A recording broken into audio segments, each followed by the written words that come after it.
이삭이 야곱을 축복하자마자 에서가 원하던 사냥감을 가지고 돌아옵니다. 에서가 부푼 마음으로 돌아왔습니다마는 그에게 돌아오는 것이 전혀 없었습니다. 줄거리 보겠습니다. 30절부터 33절까지 에서가 사냥고기를 가지고 와서 축복을 받았지만은 이삭이 거부합니다. 34절부터 38절까지에서는 에서가 이삭에게 축복을 요구하며 아버지와 함께 야곱을 비난하는 장면입니다. 39절, 40절은 이삭이 비통하게 요구하는 에서의 미래를 예언합니다. 이 단락에 축복이라고 하는 표현이 무려 10번 나옵니다만은 여기서 다루는 주제는 에서가 축복받지 못한 일입니다. 이 점이 셋째 부분에서 잘 드러납니다. 셋째 부분에 나온 이삭의 예언은 아무리 동정적으로 읽더라도 그 내용이 에서에게 복스러운 것이 못됩니다. 에서가 복받지 못하고 야곱이 이 언약의 후사가 되었습니다마는 언약의 후사를 향한 아버지와 형제의 비난이 둘째 부분에 두드러집니다. 아무도 야곱이 언약을 이루어가는 길에 고난받았다 말하지 못할 것입니다. 오히려 야곱은 베드로 사도의 표현을 빌린다면 죄가 있어 매를 맞아도 참아야만 하는 형편입니다. 그런 형편을 엿볼 수 있는 장면이 실은 이 단락 맨 처음에 나옵니다. 야곱은 복을 받자마자 서둘러 도망칩니다. 언약을 잊겠다는 사람이 실은 잡힐까 두려워하며 도망치는 죄인이었습니다. 사람의 꾀로 언약을 이루려니까 이렇듯 부끄러움을 당하는 것입니다. 에서도 부끄러움을 당합니다. 둘째 부분은 처음과 마지막에 방성대곡하는 소리 높여 우는 에서의 모습이 나옵니다. 아버지에게 자기를 축복해달라고 우는데 이것이 하나님의 언약에 얼마나 어울리지 않습니까? 하나님의 언약은 히브리서 11장에 나온 대로 하나님이 경영하시고 지으실 터가 있는 성, 곧 하늘 본향에 이르는 것이지 지상 낙원 세우는 게 아닙니다. 정말로 에서가 울어야 한다면 그 이유는 하늘 본향에 이르지 못하는 거기에 있는 것이지 물질적인 세상 복을 얻지 못하는 거기에 있지 않습니다. 그리스도 외에 무엇을 얻고자 하는 그 모든 행위는 결국 부끄러움을 당할 것입니다. 이 부끄러움이 인생의 죄와 붙어 있습니다. 이삭은 야곱을 비난하는 거기서 실로 주의 앞에 부끄러운 아버지의 모습을 보입니다. 야곱을 비난하는 그의 마음은 아직도 자기 죄를 철저히 깨닫지 못한 상태입니다. 야곱의 거짓을 정죄합니다마는 야곱 못지않게 이삭이 언약 이어주는 일에 잘못입니다. 이삭이 에서를 언약의 후사로 세우려 한 데는 그만한 이유가 물론 있었을 것입니다마는 그 이유가 무엇이든지 심지어 그것이 믿음으로 행하려 한 것이라고 해도 주의 앞에서는 부족합니다. 내가 하나님의 뜻을 이룬다 할지라도 내 행위 그 자체는 결코 온전하지 못함을 잊어서는 안 됩니다. 바로 내 자신이 항상 주님의 은혜가 절실한 죄인입니다. 이것을 망각하면 우리 안에 있는 죄가 무슨 일을 할지 모릅니다. 한 사람만 이 장면에 등장하지 않습니다마는 리브가도 하나님 앞에서는 그 잘못을 감출 수가 없습니다. 사람의 눈에 드러나지 않는다고 해서 띄지 않는다고 할지라도 하나님의 눈은 속일 수 없는 법입니다. 다음 단락들에서 리브가는 인간의 꾀로 하나님의 언약을 이루려 했던 그 잘못의 쓴 열매들을 맛보게 될 것입니다. 물론 하나님이 리브가를 사랑하셔서 그 남은 생애에 사람의 꾀로 언약을 이루려 했던 그의 잘못을 철저히 회개하게 만드신 것입니다. 인생은 누구든지 실패하지 않을 수 없습니다. 심지어 하나님의 뜻을 이루며 살아가는 사람이라도 사람으로서는 실패해야 합니다. 사람이 무엇을 이루려 하는 그 모든 시도는 반드시 무너집니다. 오직 하나님의 뜻이 이루어질 뿐만 아니라 그 뜻이 오직 하나님의 능력으로 이루어집니다. 모든 영광은 하나님에게만 돌아갑니다. 우리는 그 영광을 그저 찬송할 뿐입니다. 그 영광을 찬송하는 자리에 있기를 구할 뿐입니다. 이것이 개혁교회가 고백하는 오직 은혜입니다. 우리의 삶이 하나님의 영광을 찬송하는 것이 되기를 겸손히 구하는 거기에 거룩한 삶이 있지, 내가 무엇을 해 드려야겠다 하는, 내가 무엇을 이뤄보려 하는 태도가 있으면은 하나님의 영광을 가리는 것입니다. 이제 본문으로 나아가서 구원의 교훈을 듣겠습니다. 30절부터 읽습니다. 이삭이 야곱에게 축복하기를 마침에 야곱이 그 아비 이삭 앞에서 나가자 곧 그 형 에서가 사냥하여 돌아온지라. 그가 별미를 만들어 아비에게로 가지고 가서 가로되 아버지여 일어나서 아들의 사냥한 고기를 잡수시고 마음껏 내게 축복하소서. 그 아비 이삭이 그에게 이르되 너는 누구냐? 그가 대답하되 나는 아버지의 아들 곧 아버지의 맏아들 에서로소이다. 이삭이 심히 크게 떨며 가로되 그런즉 사냥한 고기를 내게 가져온 자가 누구냐? 너 오기 전에 내가 다 먹고 그를 위하여 축복하였은즉 그가 정녕 복을 받을 것이니라. 30절 전반절은 야곱이 도망치는 장면을 생생하게 그려냅니다. 이삭이 축복을 마치자마자 야곱이 아버지 앞에서 급히 물러갑니다. 급히 물러나는 이유가 무엇인가 우리 모두가 잘 압니다. 야곱이 아버지를 속여 하나님의 뜻을 이루려 했습니다만 하나님의 그 뜻이 이 야곱의 거짓말을 용납하지 않습니다. 하나님은 인생의 거짓에도 불구하고, 아니 그 거짓을 통해서도 친히 언약을 이루시는 거룩한 분이시지, 언약을 이루는 데에 인생의 거짓이 필요한 그런 것이 있어야만 하시는 분이 결코 아닙니다. 내가 하나님의 뜻을 이룬다는 생각에 나는 조금 잘못해도 상관없지 않을까, 이렇게 생각하기가 쉽습니다만은 바로 그 생각이 하나님의 뜻을 이미 심각하게 거스른 것입니다. 그런 생각을 속히 회개치 아니하면은 결국 자기 생각이 하나님의 뜻처럼 되고 말 것입니다. 마찬가지로 하나님의 뜻을 이루노라 하면서 사람의 꾀를 의지하면 야곱처럼 주님의 일을 이루는 데에서 죄인처럼 도망쳐야 합니다. 사람이 하나님의 뜻을 이루지 못합니다. 오직 하나님이 친히 그 뜻을 이루십니다.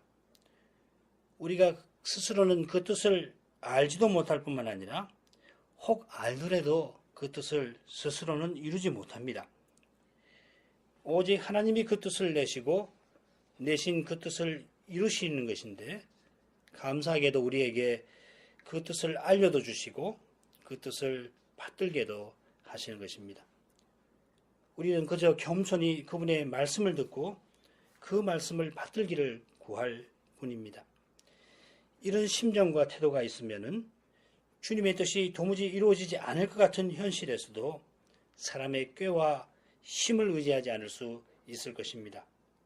그런 현실에서도 주님은 얼마든지 그분의 뜻을 능히 이루실 수 있습니다.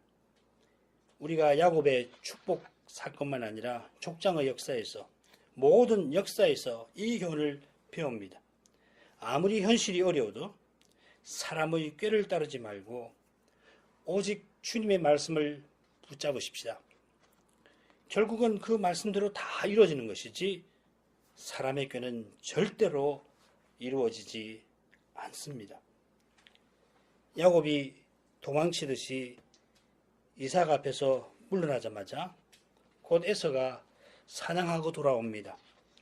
이런 것을 사람들은 기막힌 우연이라 합니다만 우리 눈에 보이는 모든 우연이 하나님의 손 안에서 이루어집니다. 이것을 일러 필연이라 해도 역시 심히 부족합니다. 섭리하시는 하나님은 자기 백성을 향한 거룩한 사랑으로 만사를 다스리십니다. 이삭이 야곱의 염소고기를 먹는 시간이 조금만 늦어졌어도 언약 이루려 했던 야곱은 이미 싸늘한 시신이 되어 있었을는지도 모릅니다. 이렇게 중요한 일에서만 아니라 모든 일에서 하나님은 우리의 머리카락을 세고 계십니다. 그런 하나님이 중요한 일에서 얼마나 우리를 돌봐주실까요? 지금 우리 눈에 띄지 아니하는 문제 하나라도 그분의 뜻이 온전히 이루어지도록 움직이고 있습니다. 하나님의 사랑을 깨닫는 사람은 아무리 불리해도 그분의 손을 놓고서 자기 손으로 무엇을 하려 하지 않을 것입니다. 우리의 이 두 손은 그분의 손을 붙들라고 주신 것입니다. 야곱만 아니라 에서도 얼마나 급한지 모릅니다. 흔히는 내 아버지여 하고 내가 여기 있느니라 이렇게 대화가 시작되는데 에서는 별미를 준비해서는 아버지들어 자기를 축복해달라고 합니다. 닥달합니다. 에서가 급했던 그만큼 이삭은 당황합니다. 너는 누구냐? 야곱을 의심하긴 했어도 정작 의심한 그 일이 일어나자 이삭은 눈앞의 현실을 감당할 수가 없습니다. 인생의 죄가 이런 결과를 가져옵니다. 죄는 우리의 예상을 넘었습니다. 이삭은 당황한 정도가 아니라 떨었습니다. 떨었을 뿐만 아니라 심히 크게 떨었습니다. 이보다 더 떨 수 없을 만큼 그때 그렇게 떨었습니다. 이삭이 평생 언약의 후사로 살며 추구했던 그 모든 것이 흔들려 다 무너지는 것 같이 보였습니다. 거기다가 언약의 하나님이 틀림없이 책망하실 터이니 평생 언약을 지키며 산 것이 물거품 같았습니다. 이삭이 하나님을 틀림없이 믿었고 믿음으로 사명을 이루려 했습니다마는 그런데도 이삭의 생애 전체가 그의 연약함으로 무너지게 되었습니다. 이런 연약한 인생이 스스로 무엇을 이루려 하는 이것이 얼마나 허망합니까? 그런 것을 깨닫지 못하면 에서와 같이 이루어지지 않을 이 허망한 꿈을 쫓아 평생 허둥댈 뿐입니다. 거룩한 언약이 이루어지는 현장이 인생의 연약함과 죄로 번복되어 두려움과 절망이 거기 가득하였습니다. 그러나 그가 정령 복을 받을 것이니라 하는 선언이 그 가운데에서 들립니다. 이 선언이 이삭의 믿음의 표현일까요? 아니면 뭐라고 생각되십니까? 이어 나오는 이삭의 평가를 보면 이삭이 아직 자기의 잘못을 철저히 깨달은 것 같지 않습니다. 훗날 야곱의 장자 루벤이 입에도 담지 못할 죄로 장자권을 잃은 일이 있듯이 야곱이 아버지를 속여 복을 받았더라도 이삭이 야곱에게 축복한 것을 취소할 수 있습니다. 그런데 이삭은 야곱이 내 복을 빼앗았다 하면서 자기가 야곱 축복한 일을 그냥 받아들입니다. 여전히 이삭에게는 언약의 복이 야곱이 받을 복이 아니라 에서가 받아야 할 복입니다. 그가 정령 복을 받을 것이니라. 이 이삭의 선언이 그 자체로는 하나님 앞에 심히 부족합니다. 그러나 그 부족한 그 선언대로 하나님은 야곱더러 언약을 이어가게 하실 것입니다. 하나님이 친히 언약을 이루어 나아가신 가닥에 이삭이 아버지처럼 언약을 이어주는 삶을 마칠 수 있었습니다. 우리의 믿음은 오직 하나님의 신실하심에 달려 있습니다.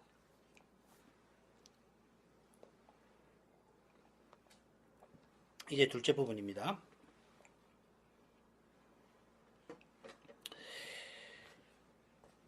에서가 그 아비의 말을 듣고 방성되고하며 아비에게 이르되 내 아버지여 내게 축복하소서 내게도 그리하소서. 이삭이 가로되 내 아우가 간교하게 와서 내 복을 빼앗았도다. 에서가 가로되 그의 이름을 야곱이라 함이 합당치 아니하니까 그가 나를 속임이 이번이 두 번째니이다. 전에는 나의 장자의 명분을 빼앗고 이제는 내 복을 빼앗았나이다. 또 가로되 아버지께서 나를 위하여 빌 복을 남기지 아니하셨나이까. 이삭이 에서에게 대답하여 가로되 내가 그를 너의 주로 세우고 그 모든 형제를 내가 그에게 종으로 주었으며 곡식과 포도주를 그에게 공급하였으니 내 아들아 내가 네게 무엇을 할 수 있으랴. 에서가 아비에게 이르되 내 아버지여 아버지의 빌복이 이 하나뿐이니이까 내 아버지여 내게 축복하소서 내게도 그리하소서 하고 소리를 높여 우니. 이 부분은 처음 그리고 마지막 중간에 에서가 아버지에게 남은 복을 주십시오 구하는 내용이 나옵니다. 그 사이사이에 보면 이삭과 에서가 함께 야곱을 비난하는 장면, 그리고 이삭이 더 이상 에서에게는 축복할 게 없다 말하는 장면이 사이사이에 나옵니다.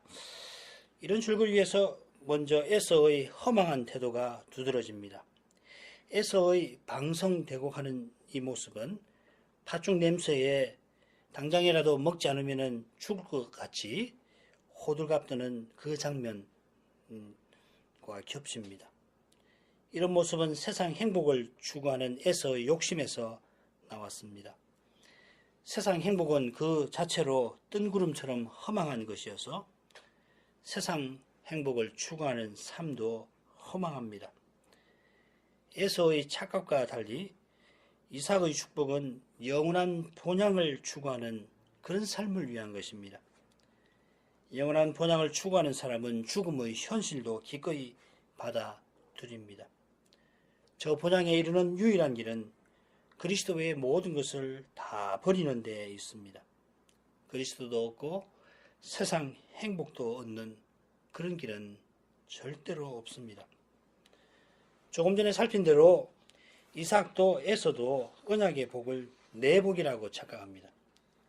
물론 하나님이 주셨으니 우리가 내 것이라 할 수도 있습니다만은, 그러나 여전히 주신 것이고 주신 하나님의 것입니다. 주시는 하나님이 취하여도 가십니다. 이삭과 에서가 에서의 복을 야곱이 속여 빼앗아갔다고 생각합니다마는, 그러나 하나님이 자기 복을 야곱에게 주신 것입니다. 이 말은 야곱이 정당하다 하는 뜻 결코 아닙니다. 우리에게 있는 모든 선한 것 가운데 단 하나도 받지 아니한 것 없습니다. 하나님이 가져가시면 즉시로 우리는 거지가 됩니다. 우리 독립개신교회에 주신 은혜들도 다르지 않습니다.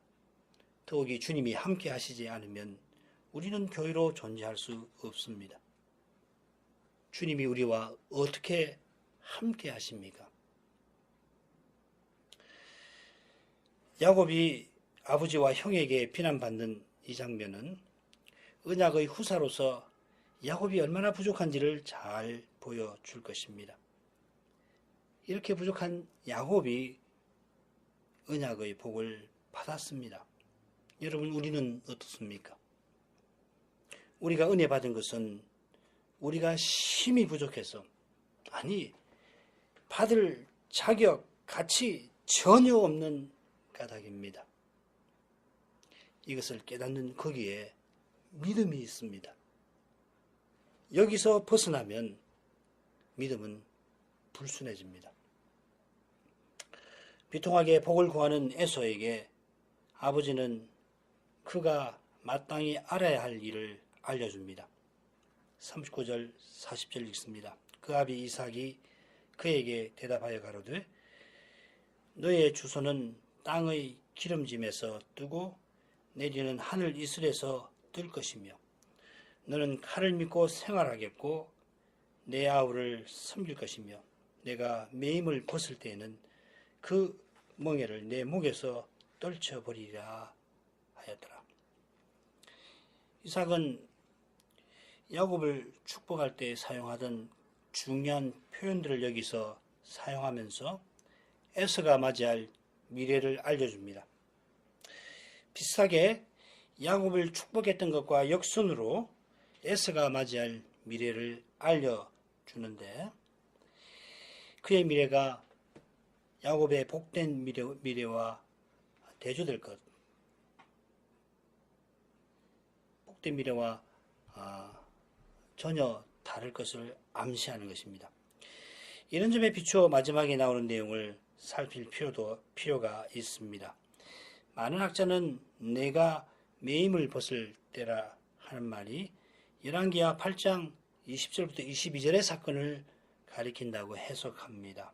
여호사밧의 아들 여호람이 유다 왕이 되었을 때에 에서의 후손 에돔이 독립해서 자기 왕을 세웠습니다.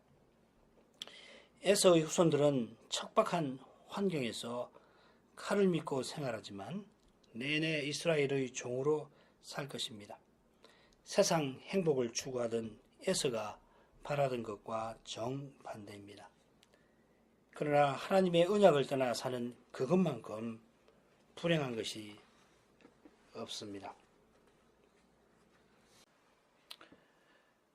거룩하신 하나님, 이삭이 야곱을 축복하자마자 에서가 사냥에서 돌아온 그 일에서 하나님이 어떻게 언약을 친히 이루어 나가셨는지 살피게 하셨습니다.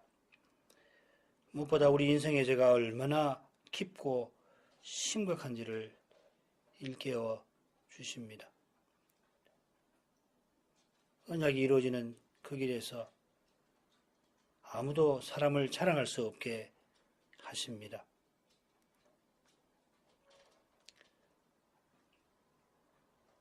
저희가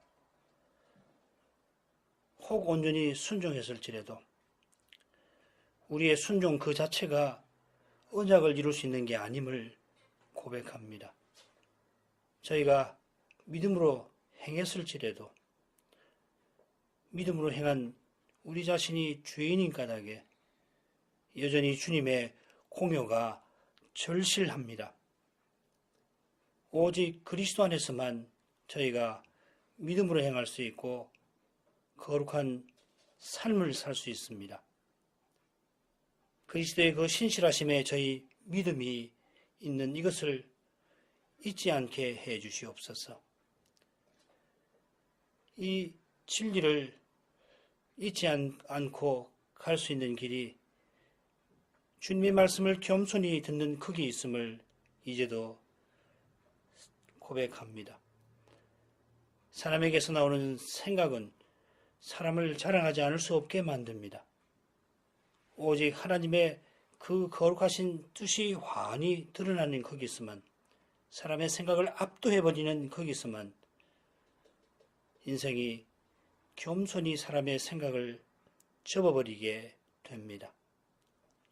그처럼 주님의 교회는 오직 주님의 생각에서 나왔고 주님만이 친히 교회를 이루어 가십니다. 그 주님은 실로 놀라우신 사랑을 십자가에서 나타내셨습니다. 하나님이신 주님이 죄인을 위하여서 사람 되시고 우리의 죄를 짊어지시고 십자가에서 돌아가셨습니다. 이 십자가의 사랑을 깨닫는 교회와 신자마다 주께서 위하여 목숨 버리신 형제를 위하여 기꺼이 자기 목숨을 버릴 심정에 이르게 됩니다. 그처럼 주님이 내 원수를 사랑하라 하신 그 무거운 명령도 기쁨으로 지고 나아갈 심정을 품게 하십니다. 주님이여, 저희 교회가 이런 교회로 서나갈 수 있도록 저희가 주님 앞에 범한 죄를 용서해 주시기를 간구합니다. 주님의 이름의 영광과 주님이 친히 이곳에 부르신 주님의 자녀들, 특별히 젊은 세대들의 유익을 위하여서 주님이여 긍휼히 여겨주시기를 간구합니다. 주님이 긍휼히 여겨주시지 않으면 저희는 없습니다. 종교단체는 혹 세울지라도 주님이 기뻐하시는 교회로서는 결코 설 수 없습니다. 오직 주님의 은혜에 있음을 고합니다. 저희를 긍휼히 여기시옵소서. 예수님 이름으로 기도합니다. 아멘.